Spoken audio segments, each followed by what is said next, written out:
नमस्ते, मेरा नाम है दीक्षा ठाकुर और आप मुझे देख रहे हैं श्री विश्वनाथ IAS एकेडमी सोलन से।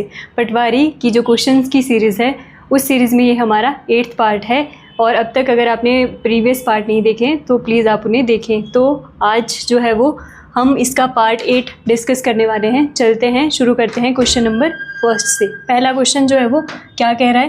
पहला क्वेश्चन है हमारा हिस्ट्री का कि who among the following was the first governor general of India under the regulating act 1773। 1773 में जो मतलब एक्ट आया था, उस एक्ट में क्या कह रहा है? हाँ, जो गवर्नर जनरल था वो कौन था? क्या वॉरेन हेस्टिंग्स जो है वो उस टाइम पर थे, या लॉर्ड कॉर्नवालिस उस टाइम पर थे, या लॉर्ड वेलेस्ली उस टाइम पर बने थे, या फिर लॉर्ड क्लाइव जो है वो बने थे? देखो, जब जो ब्रिटिशर्स थे हमारे, उन्होंने प्लासी की लड़ाई जीत ली, उसके बाद उन्होंने बक्सर की लड़ाई जीत ली, तब उनको लगा कि इंडिया में हम जो है वो अब तो रूल करेंगे। तो मतलब ब्रिटिशर्स ने रूल करने के लिए क्या किया? कुछ एक एक्ट लेकर वो आए। वही उन्हीं एक्ट में सबसे पहला एक्ट वो लेकर आए, कौन सा? रेगुलेटिंग एक्ट, जो 1773 था। अब जो रेगुलेटिंग एक्ट वो लेकर आए थे तो उसके अकॉर्डिंग रूल करना है, तो उसके लिए उन्होंने एक हेड बनाया। उस हेड को क्या बोला? गवर्नर जनरल बोला। तो गवर्नर जनरल कौन बनाया गया था? क्या वॉरेन हेस्टिंग्स थे? यस, तो वॉरेन हेस्टिंग्स ही जो है वो उसके तहत जब रेगुलेटिंग एक्ट आया था 1773 में, तो वॉरेन हेस्टिंग्स ही हमारे पहले क्या थे? गवर्नर जनरल जो है वो बनाए गए थे। तो सही ऑप्शन हमारा ए जो है वो हो जाएगा और करेक्ट आंसर भी इसका ए होगा। देख लेते हैं थोड़ा सा लॉर्ड कॉर्नवालिस के बारे में। लॉर्ड कॉर्नवालिस ने शुरू किया था क्या? 1793 में जो है वो इन्होंने शुरू किया था हमारे यहाँ पर स्थायी बंदोबस्त, या फिर आप उसको जमींदारी प्रथा भी जो है वो बोल सकते हो। तो वो किसने शुरू किया था? हमारा लॉर्ड कॉर्नवालिस ने। वेलेस्ली की बात करते हैं। वेलेस्ली ने एक पॉलिसी जो है वो चलाई थी जिसको बोलते हैं सब्सिडरी अलायंस, यानी कि सहायक संधि। वो भी जो है वो किसने चलाई थी? हमारी वेलेस्ली ने चलाई थी।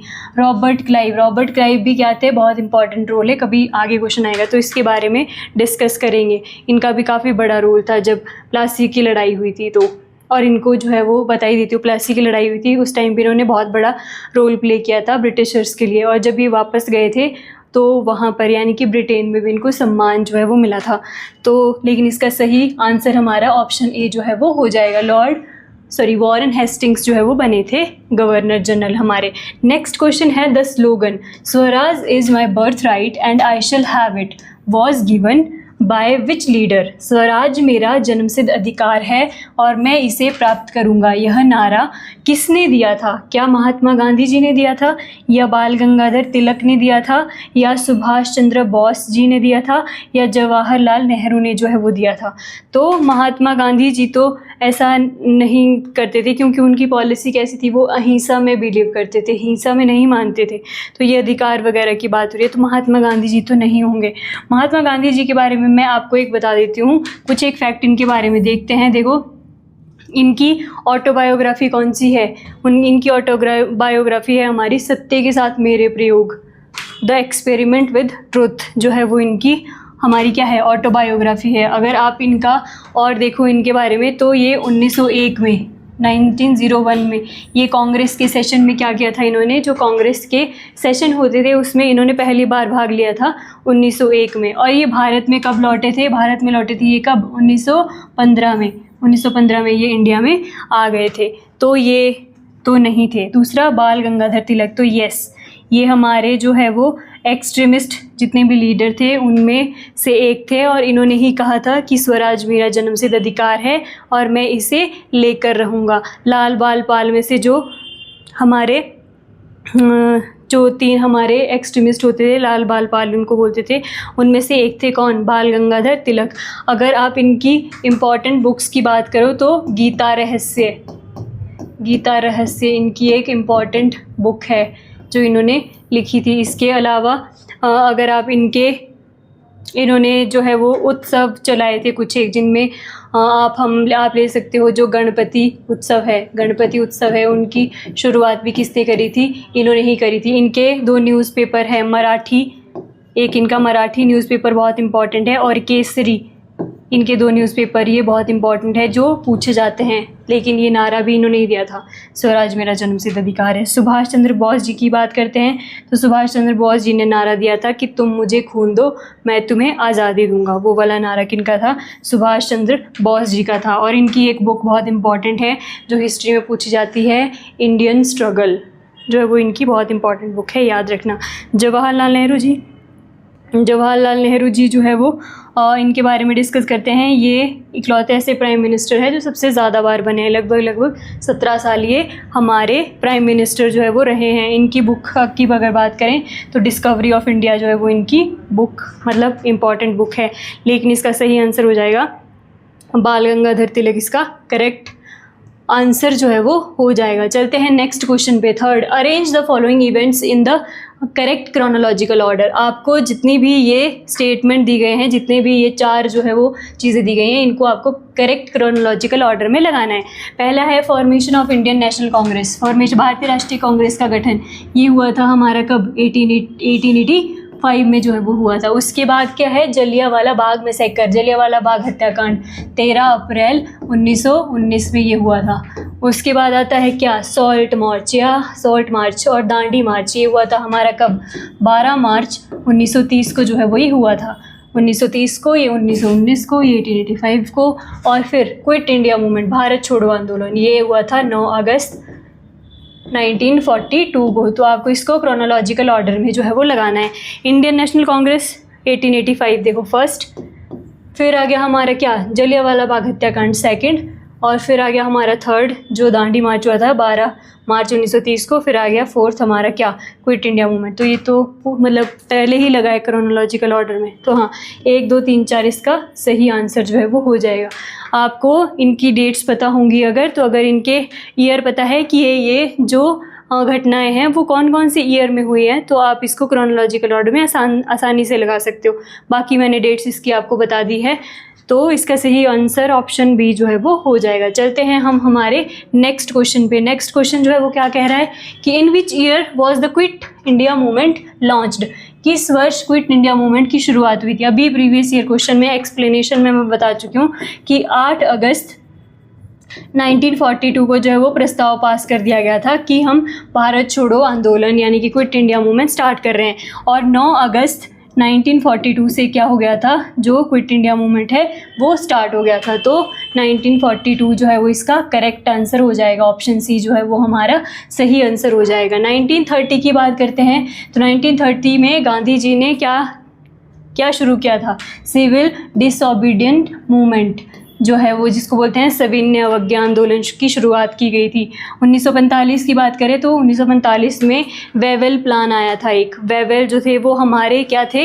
वायसरॉय थे, और उन्होंने एक प्लान दिया था वेवेल प्लान। और शिमला समझौता भी हमारा कब हुआ था? 1945 में जो है वो हुआ था। ये दो चीज़ें भी बहुत इंपॉर्टेंट है, याद रखना। नेक्स्ट क्वेश्चन है the Jallianwala Bagh massacre 1990 occurred under the 19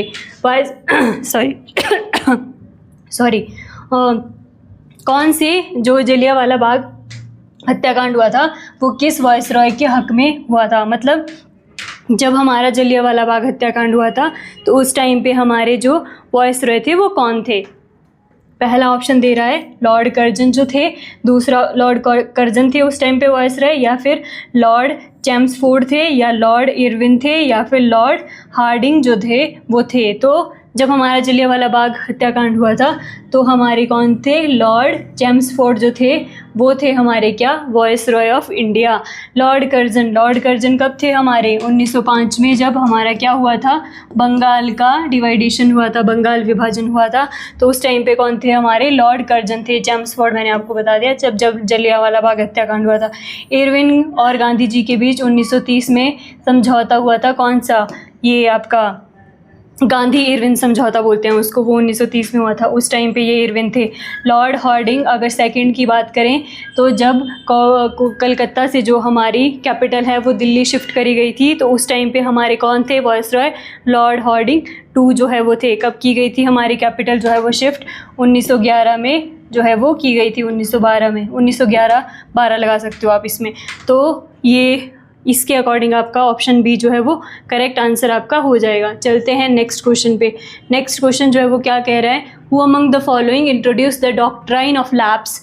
निम्नलिखित में से किसने डॉक्ट्राइन ऑफ लैप्स को प्रस्तावित किया और लागू किया। देखो डॉक्ट्राइन ऑफ लैप्स क्या था, डॉक्ट्राइन ऑफ लैप्स ऐसी एक पॉलिसी थी जो किसने स्टार्ट की थी, डलहौजी ने स्टार्ट की थी, लॉर्ड डलहौजी ने स्टार्ट की थी। अब ये पॉलिसी थी क्या, ये पॉलिसी ये थी कि अगर कोई भी राजा है तो अगर उसका कोई आगे जो है वो मतलब उसका कोई बेटा नहीं है तो क्या होगा कि मतलब किसी भी राजा की संतान नहीं है तो राजा की जब डेथ होगी तो उसके बाद उसका जो पूरा किंगडम होगा वो ऑटोमेटिकली जो है वो ब्रिटिश जो किंगडम है उसमें मर्ज हो जाएगा। मतलब राजा का जितना भी साम्राज्य होगा वो किस में चला जाएगा, ऑटोमेटिकली ब्रिटिशर्स को मिल जाएगा अगर राजा की कोई संतान नहीं है तो।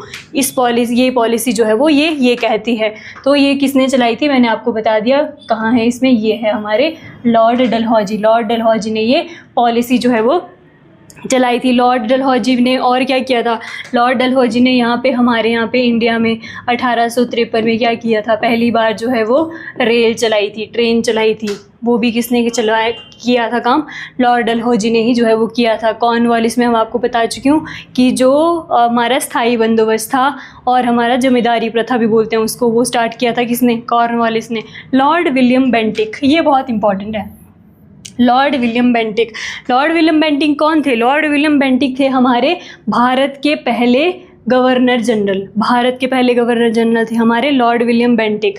लॉर्ड विलियम बेंटिक में ही क्या हुआ था, जो सती प्रथा होती थी उसको जो है वो इन्होंने, लॉर्ड विलियम बेंटिक और राजा राम मोहन राय दोनों ने मिलकर सती प्रथा को क्या किया था, ख़त्म किया था। वो भी याद रखना, कब किया था इन्होंने सती प्रथा को ख़त्म, कब किया था, 1829 में इन्होंने सती प्रथा को ख़त्म किया था। लॉर्ड कैनिन जो है वो हमारे यानी कि भारत के पहले वॉइसरॉय जो है वो थे।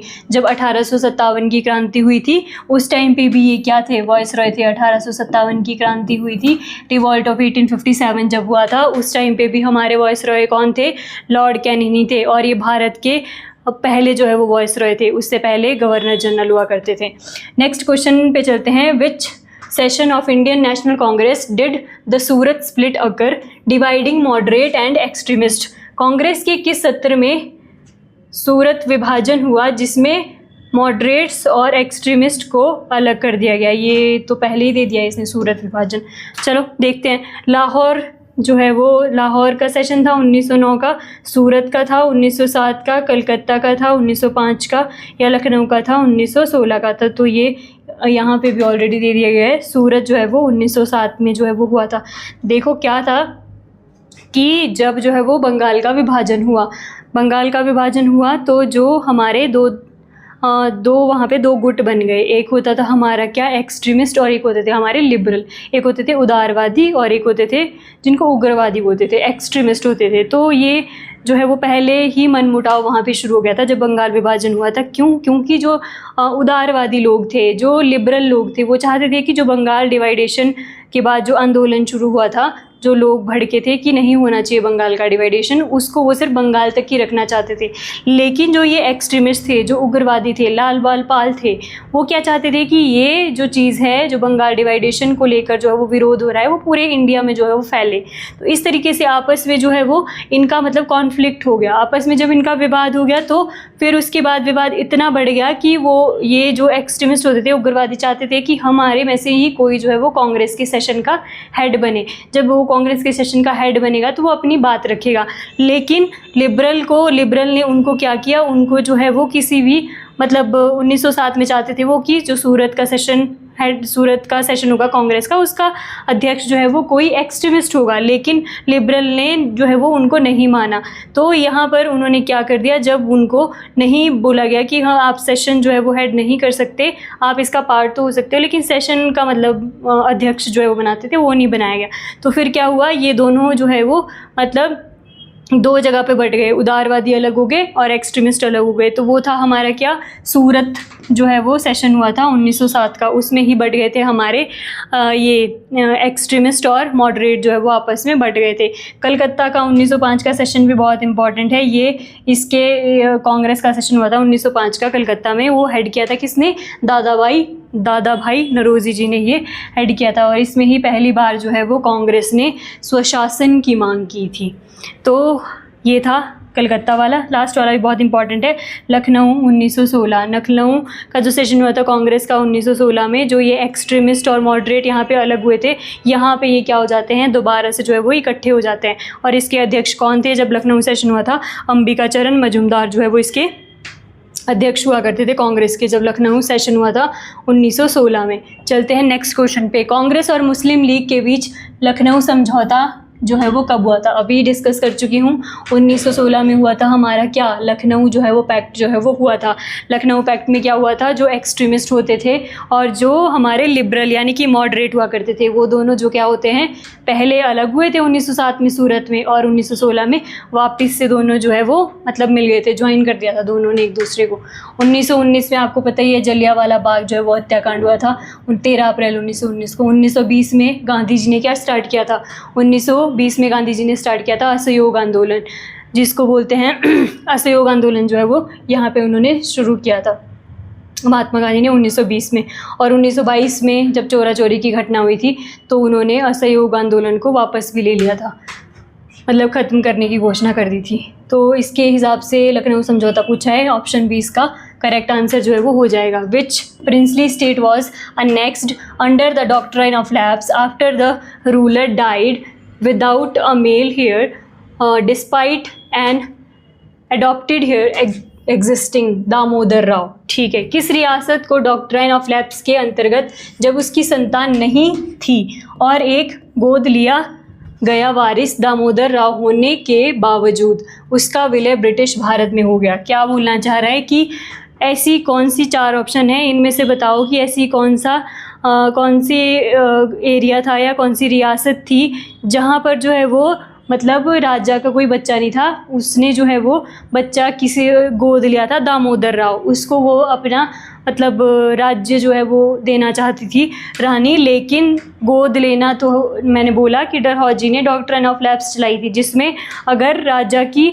संतान नहीं होगी तो वो गोद नहीं ले सकता। अगर राजा की संतान नहीं है तो राजा की डेथ के बाद उसका जो किंगडम है, उसका साम्राज्य, ब्रिटिश जो साम्राज्य है, ब्रिटिश किंगडम है, उसमें मर्ज हो जाएगा। गोद नहीं ले सकते किसी भी मतलब बच्चे को, और उसको जो है वो साम्राज्य नहीं सौंप सकते। तो किस रियासत ने गोद लिया था दामोदर राव को, और फिर जो है वो उसके बाद डॉक्ट्राइन ऑफ लैप्स के अंडर जो है वो मतलब पॉलिसी को फॉलो नहीं करा था उन्होंने, और डलहौजी ने इसका विरोध किया था। तो कौन था? झांसी की रानी, आपने सुना होगा जब 1857 का रिवोल्ट हुआ था, तो वो रिवोल्ट में पार्टिसिपेट भी झांसी की रानी ने इसीलिए किया था क्योंकि विरोध हो रहा था, जो उन्होंने बच्चा गोद लिया था उसको नहीं मान रहे थे वो राजा। वो बोल रहे थे कि आपकी जब डेथ होगी तो आपका जो साम्राज्य है वो ब्रिटिश किंगडम में मर्ज हो जाएगा। तो इसीलिए झांसी की रानी ने 1857 के रिवोल्ट में पार्टिसिपेट भी किया था। तो झांसी जो है वो इसका करेक्ट आंसर आपका हो जाएगा। चलते हैं नेक्स्ट क्वेश्चन पे। Which of the following statement is correct? आपको बताना है इनमें से कौन सी स्टेटमेंट करेक्ट है। Again Lord Dalhousie introduce doctrine of lapse, सही है, ऑलरेडी हम डिस्कस कर चुके हैं अभी पीछे। ब्रिटिश ईस्ट इंडिया कंपनी ने 1856 में अवध पर कब्जा किया था। देखो डॉक्ट्राइन ऑफ लैप्स के तहत जो है वो ये अवध नहीं आ रहा था, तो इसके ऊपर कुशासन का आरोप लगा दिया, जिसके बाद इसको जो है वो ब्रिटिश किंगडम में जो है वो मिला दिया गया था। दोनों स्टेटमेंट हमारी कैसी हैं? करेक्ट है। 1 और 2 जो है वो हमारा करेक्ट ऑप्शन जो है वो इसका हो जाएगा। चलते हैं नेक्स्ट क्वेश्चन पे। नेक्स्ट क्वेश्चन जो है वो क्या कह रहा है? नेक्स्ट क्वेश्चन है पासिस पे निम्नलिखित में से कौन सा दर्रा, कौन सा पास श्रीनगर और लेह को आपस में जोड़ता है? तो शिपकिला। शिपकिला आपको पता है? नहीं, शिपकिला तो नहीं होगा। शिपकिला आपको पता है? शिपकिला पड़ता है कहाँ? हिमाचल में। हिमाचल में भी कहाँ? किन्नौर में। किन्नौर में शिपकिला जो दर्रा है शिपकिला पास से, वहीं से एंटर करती है कौन सी? हिमाचल प्रदेश की सबसे लंबी नदी सतलज नदी। तो जो शिपकिला है वो किन्नौर में, किन्नौर यानी कि हिमाचल और ये आपका तिब्बत, इसके जो है वो बीच है। तो ये बोल रहा है कि श्रीनगर और लेह को कौन सा जोड़ता है? तो शिपकिला तो नहीं जोड़ता। जोजिला नहीं जोड़ता। जोजिला हमारा पड़ता है सिक्किम में। नाथुला ये भी पड़ता है हमारा सिक्किम में। सॉरी हाँ, जोजिला ही सॉरी, इसका जो है वो करेक्ट आंसर हमारा जोजिला ही हो जाएगा। जोजिला ही पड़ता है हमारा J&K में, और वही जोड़ता है हमारा किसको, श्रीनगर को लेह के साथ। ज़ेलेपला हमारा, ये वाला ज़ेलेपला जो है वो सिक्किम में है, मुझे ये ज़ेलेपला यहाँ पे लग गया, लेकिन ये ज़ेलेपला जो है वो यहाँ पर है, ये हमारा सिक्किम में पड़ता है। और नाथुला भी हमारा कैसा है, सिक्किम में पड़ता है, लेकिन जोजिला हमारा J&K में पड़ता है, जो श्रीनगर को लेह से जोड़ता है। सही है आपका ऑप्शन बी। नेक्स्ट चलते हैं, Nathu La pass connect India with which neighbouring country. Nathu La दर्रा भारत को किस पड़ोसी देश से जोड़ता है? नेपाल से जोड़ता है? नहीं। इंडिया और नेपाल के बीच कौन सा है आपका? लिपुलेख दर्रा जो है वो पड़ता है। लिपुलेख दर्रा हमारा उत्तराखंड में है, जो मतलब नेपाल के साथ तो नहीं है, लेकिन नेपाल इसको मानता है कि ये हमारा जो है वो पार्ट है। लिपुलेख दर्रा ये हमारा है, तो मतलब जो तिब्बत, इंडिया और तिब्बत के बीच जाने का रास्ता है यहाँ से लिपुलेख से, लेकिन नेपाल बोलता है इसको कि हमारा है लिपुलेख। तो भूटान के साथ है क्या नाथुला दर्रा? तो नहीं। चाइना तिब्बत रीजन, तो हाँ सही, ये इसका सही आंसर जो है वो हो जाएगा। नाथुला दर्रा है कहाँ पे? नाथुला दर्रा पड़ता है आपका सिक्किम में, और ये चाइना यानी कि तिब्बत जो रीजन है उसके बीच है, भारत और चाइना के बीच या भारत और तिब्बत के बीच जो है वो ये दर्रा जो है वो पड़ता है, पास जो है वो पड़ता है। सही ऑप्शन हमारा सी जो है वो इसका हो जाएगा। चलते हैं नेक्स्ट क्वेश्चन पे। भारत और चीन के बीच व्यापार के लिए किस दर्रे को 2006 में पुनः खोल दिया गया था? Which pass was reopened in 2006 for trade between India and China? क्या रोहतांग पास? रोहतांग पास तो हमारा HP में पड़ता है, कुल्लू में पड़ता है। ये कुल्लू को किससे जोड़ता है? कुल्लू को लाहौल से जोड़ता है। कौन सा? रोहतांग दर्रा जो है वो जोड़ता है। तो ये तो इससे गलत ऑप्शन हो गया आपका नाथुला। नाथुला मैंने आपको अभी बता दिया, नाथुला सिक्किम में पड़ता है, और जो भारत और तिब्बत, भारत और चाइना को आपस में जो है वो जोड़ता है, तो यही हमारा सही है। इसी को खोला गया था 2006 में व्यापार के लिए, नाथुला दर्रे को ही खोला गया था। बोमडिला दर्रा आपका अरुणाचल प्रदेश में ये पड़ता है। लिपुलेख दर्रा मैं अभी बता चुकी हूँ आपको कि उत्तराखंड में पड़ता है, और यहाँ से भारत और तिब्बत का जाने का जो है वो रास्ता है, उसी को बोलते हैं लिपुलेख दर्रा, उत्तराखंड में है। The Shipki La passes lies in which Indian state? Shipki La दर्रा भारत के किस राज्य में? ऑलरेडी बता चुकी हूँ। उत्तराखंड के कुछ एक दर्रे देख लेते हैं। अच्छा, एक तो है हमारा कौन सा? लिपुलेख। एक है हमारा कौन सा दर्रा यहाँ पे? माना। दूसरा आता है हमारा नीति। ये जो है वो दर्रे पड़ते हैं कहाँ पे? उत्तराखंड में। सिक्किम में कौन कौन से दर्रे पड़ते हैं? सिक्किम में पड़ता है एक नाथुला, दूसरा पड़ता है आपका ज़ेलेपला। ये जो है वो दर्रे पड़ते हैं आपके कहाँ पर? सिक्किम में। अरुणाचल प्रदेश में, अरुणाचल प्रदेश में पड़ते हैं आपके कौन से? बोमडिला और यांग्याप दर्रा। ये जो है वो कहाँ पर पड़ता है? अरुणाचल प्रदेश। हिमाचल प्रदेश में आपके तो बहुत सारे हैं, शिपकिला है, रोहतांग है, यही आप जो है वो याद रख लो। लेकिन यही पूछ रहा है शिपकिला दर्रा किस में? शिपकिला दर्रा आपका कहाँ पड़ता है? हिमाचल प्रदेश में जो है वो पड़ता है। चलते हैं नेक्स्ट क्वेश्चन पे। नेक्स्ट क्वेश्चन जो है वो क्या कह रहा है? नेक्स्ट क्वेश्चन, निम्नलिखित में से कौन सा दर्रा उत्तराखंड क्षेत्र में स्थित है जो कैलाश मानसरोवर यात्रा में प्रयोग होता है? अभी बहुत ज़्यादा न्यूज़ में भी है हमारा ये लिपुलेख दर्रा, जो कैलाश मानसरोवर यात्रा है। यहाँ से जो है वो इंडिया क्या कर रहा है? इंडिया जो है वो रोड बना रहा है, जिसमें जो है वो मतलब सीधा जो है वो मानसरोवर यात्रा शुरू की जाएगी। उत्तराखंड होते होते हम जो है वो मानसरोवर तक यात्रा जो है वो कर पाएंगे। इंडियन जो गवर्नमेंट है वो यहाँ पे क्या रोड बना रही है, लेकिन नेपाल क्या बोलता है कि लिपुलेख जो है वो हमारा है, और आप इंडियन गवर्नमेंट जो है वो यहाँ पर सड़क नहीं बना सकती। वो इसका विरोध कर रहे हैं कि इसीलिए ये दर्रा जो है वो न्यूज़ में भी है। बाकी मैंने आपको बता दिए ये सारे। जोजिला मैंने अभी बताया था, पहले वाला जोजिला जो दर्रा पड़ता है वो J&K में पड़ता है, और श्रीनगर को लेह के साथ ये कनेक्ट करता है। सही ऑप्शन हमारा इसका लिपुलेख दर्रा हो जाएगा। In which state Kanha national park located? Kanha राष्ट्रीय उद्यान किस राज्य में स्थित है? क्या छत्तीसगढ़ में है, क्या महाराष्ट्र में है, क्या मध्य प्रदेश में है, क्या उड़ीसा में है? देखो किसी बुक में इसको महाराष्ट्र में दिया गया है और मध्य प्रदेश में भी दिया गया है, लेकिन सही ऑप्शन के मतलब सही जो आंसर की आई थी उसमें मध्य प्रदेश ही जो है वो इसको माना जाता है कि मध्य प्रदेश में ही हमारा क्या पड़ता है? कान्हा नेशनल पार्क जो है वो पड़ता है। छत्तीसगढ़ में कौन सा नेशनल पार्क पड़ता है? तो गुरु घासीदास जो नेशनल पार्क है वो कहाँ पर पड़ता है हमारा? वो पड़ता है छत्तीसगढ़ में। फिर देखते हैं हम हमारा कौन सा? उड़ीसा में कौन सा पड़ता है? भीतरकनिका और सिमलीपाल।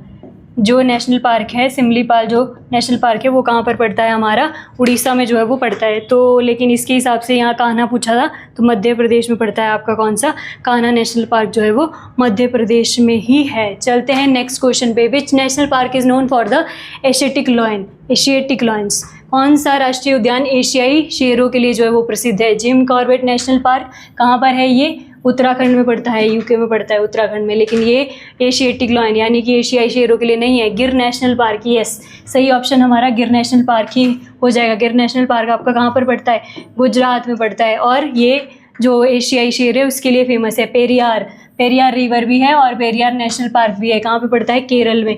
केरल में एक और पार्क है जिसको बोलते हैं साइलेंट वैली नेशनल पार्क, वो भी केरल में है। उसके साथ साथ पेरियार भी आपका केरल में पड़ता है। और फिर लास्ट वाला क्या है, मानस नेशनल पार्क। मानस नेशनल पार्क कहाँ पे है, ये आपका असम में। असम में दूसरा भी है काजीरंगा, और एक ये भी पड़ता है आपका मानस नेशनल पार्क। दोनों ही कहाँ पर है, असम में है। लेकिन इसका ये पूछा है कि एशियाटिक लॉयंस के लिए कौन सा है, तो गिर है। गिर हमारा नेशनल पार्क पड़ता है कहाँ, गुजरात में। चलते हैं नेक्स्ट क्वेश्चन पे। Which national park is known for snow leopards. कौन सा राष्ट्रीय उद्यान हिम तेंदुओं के लिए प्रसिद्ध है। Hemis national park, Nanda Devi national park, या सिमलीपाल नेशनल पार्क, या दुधवा नेशनल पार्क। तो कौन सा है जो स्नो लेपर्ड के लिए फेमस है, वो है हमारा कौन सा, Hemis national park. Hemis national park हमारा लद्दाख में पड़ता है, और हेमिस नेशनल पार्क ही हमारा मतलब जो इंडिया है उसका सबसे बड़ा नेशनल पार्क भी हमारा कौन सा है, हेमिस नेशनल पार्क है। नंदा देवी नेशनल पार्क ये हमारा उत्तराखंड में पड़ता है, जो है वो नंदा देवी। नंदा देवी जो उत्तराखंड है उसकी सबसे हाईएस्ट पीक भी है नंदा देवी, और यहाँ पे नंदा देवी हमारा नेशनल पार्क भी पड़ता है। सिमलीपाल नेशनल पार्क ये ऑलरेडी एक्सप्लेनेशन में बता चुकी हूँ, लेकिन यहाँ भी बता देती हूँ, उड़ीसा में पड़ता है हमारा सिमलीपाल नेशनल पार्क। दुधवा राष्ट्रीय उद्यान, दुधवा नेशनल पार्क ये पड़ता है आपका उत्तर प्रदेश में। चलते हैं नेक्स्ट क्वेश्चन पे। हेमिस नेशनल पार्क इसका सही आंसर जो है वो हो जाएगा। चलते हैं नेक्स्ट क्वेश्चन पे। Which national park is located in Kerala. Kerala में जो है वो कौन सा नेशनल पार्क है इनमें से। साइलेंट वैली अभी बता चुकी हूँ, साइलेंट वैली नेशनल पार्क हमारा केरला में पड़ता है। गिर अभी बता चुकी हूँ, एशियाटिक लॉयन के लिए फेमस है, गुजरात में जो है वो ये पड़ता है। रणथंभौर नेशनल पार्क, रणथंभौर जो नेशनल पार्क है वो राजस्थान में पड़ता है, राजस्थान का जो है वो नेशनल पार्क है। संजय गांधी नेशनल पार्क ये पड़ता है आपका महाराष्ट्र में, जो है वो ये पड़ता है। तो क्या पूछ रहा है, केरल में कौन सा है। केरल में आपका साइलेंट वैली नेशनल पार्क पड़ता है केरला में। ऑप्शन ए जो है वो सही आंसर इसका हो जाएगा। चलते हैं नेक्स्ट क्वेश्चन पे। Which national park is the part of western Ghat. जो वेस्टर्न घाट होता है ये हमारा इंडिया का मैप होता है। यहाँ पे जो ये वाला इधर वाला पार्ट है, कौन सा नेशनल पार्क वेस्टर्न घाट का पार्ट है। क्या बांदीपुर है, क्या कान्हा है, या फिर फूलों की घाटी है, या फिर हेमिस जो है वो नेशनल पार्क जो है वो है। तो बांदीपुर पड़ता है कहाँ, हमारा कर्नाटका में। वही हमारा क्या है, जो वेस्टर्न घाट है उसका पार्ट है। कान्हा अभी बता चुकी हूँ ये एमपी में पड़ता है, लेकिन वेस्टर्न घाट का पार्ट नहीं है। फूलों की घाटी उत्तराखंड में पड़ता है, लेकिन वेस्टर्न घाट का पार्ट नहीं है।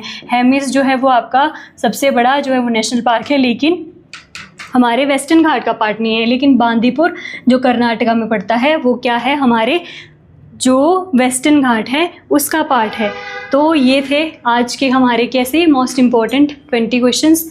मिलते हैं आपसे नेक्स्ट वीडियो में। अगर आपको इसका पीडीएफ चाहिए तो आप हमारे टेलीग्राम चैनल से इसका पीडीएफ जो है वो डाउनलोड कर सकते हो। तब तक के लिए धन्यवाद। जय हिंद।